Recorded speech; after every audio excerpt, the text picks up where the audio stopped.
And today we're taking a look at the brand new Leica 28 to 70mm f2.8, and as you see, I have the lens myself right here paired to my brand new Leica SL2s. Now, my prior setup was the Leica SL3 with the Sigma 20 to 70mm f2.8. So I actually decided to sell the Leica SL3, actually traded it for this one, and I'm gonna tell you what the main difference are between the Sigma and the 20 to 70 by Leica. Let's get started.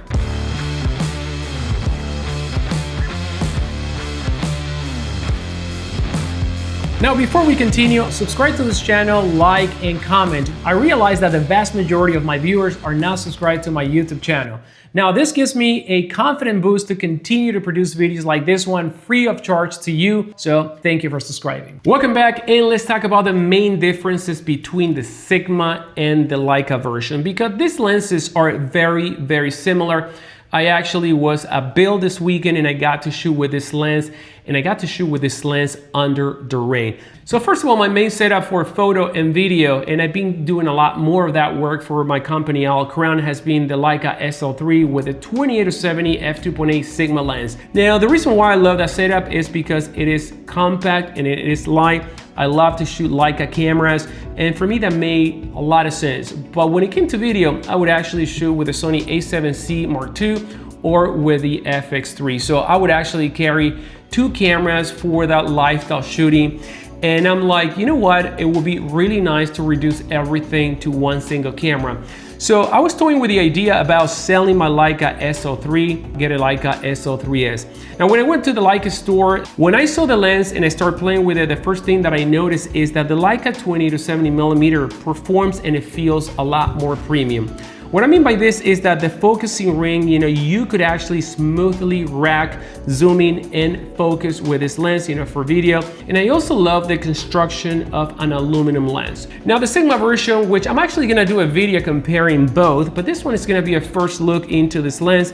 The Sigma version is plastic, and as a result of that, it's gonna be 100 grams lighter. This lens, as you see it right now, without the lens hood and the cap, is about 600 grams, which is actually not too bad, and it feels really good with this system. Now, why did I decide to sell my Leica SL3 and trade it for the SL3s with the 28 to 70mm f2.8?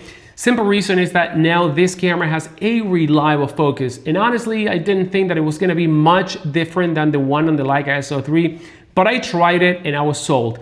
For the things that I need to shoot, the things that I need to capture, it does really good. And the other thing that I see a vast improvement is in the eye autofocus. It works really good, and it almost works every single time. As you'll see in this little video, I got to shoot with this lens, and I got to shoot in the rain for almost 2 days straight. The weather was really bad the first day that I was here in New York for the Build convention. Then we got sunny day, but during those rainy days, this lens got really, really soaked. One of the things that happened to my Sigma twice is that lens got fogged up. Okay, fogged up, okay? Gotta clarify that. So the fogging refrained me from continue shooting with a lens, and one of the times that also happened in New York, and I have to switch to another lens during that time. Now, the Sigma actually dried up and the lens was fine, but that happened twice. And this lens has a better weather sealing. And that to me was one of the main selling points on this lens. Now, the Sigma version, it is only weather seal right here about the mount, and that's about it. But then water can actually come into the lens, from the creases, from the zoom ring, and even the front. So that is not gonna happen with this lens, and it is one of the advantages that you are going to see by going with this version. Now, the next thing that I love is how clear the millimeters are on the lens, 28, 35, 50, and 70. Really easy to spot, really easy to switch, to that point. And that's actually really, really nice. And when it comes to looks, I mean, yes, this one looks a lot better than the Sigma on the camera. Again, aluminum and aluminum, the other one was plastic. So I really like the refinement that Leica has done with this lens. Now, the next thing that I've heard is that this lens has better coatings, also better color reproduction versus the Sigma. And again, in my next video where we're gonna put those lenses through its paces, we're gonna compare that. But I gotta say that I never had a problem with the Sigma, nor I have a problem with this lens. Colors are really good with both lenses, and both lenses are extremely sharp.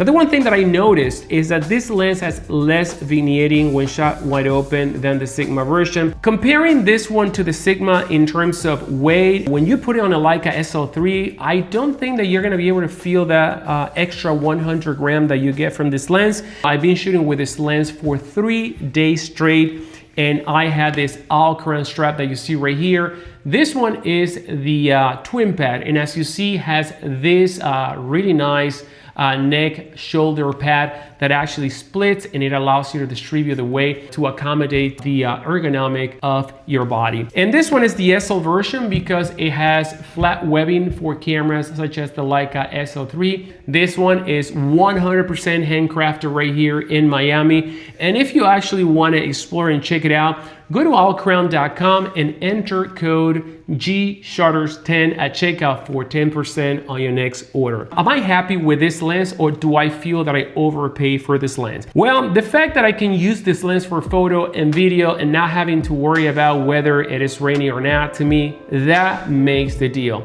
Now, should you actually get the Sigma or the 28-70 by Leica? And I think that that is going to be a question that you have to find out yourself. But I gotta be honest with you, the Sigma is a way cheaper option, specifically if you're gonna buy used. I buy mine used for about $650 when I got that lens, and I think it's a terrific deal to get on that lens.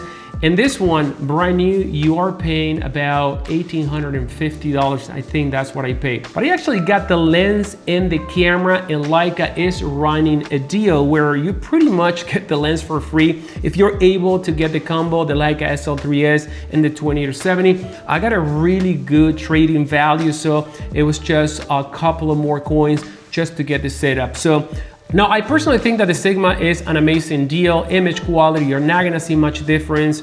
And when it comes to the weight, the Sigma is gonna be lighter. Now, I love the DGDN line of prime lenses, which is what I use in this camera as well. But the DGDN 28-70 is plasticky.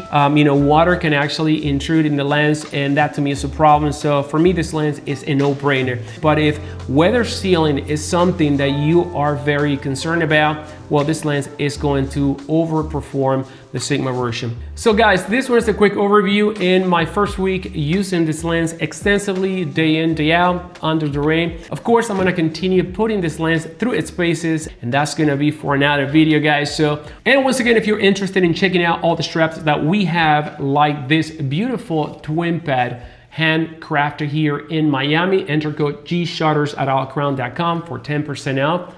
Until then, I'll see you in the next video.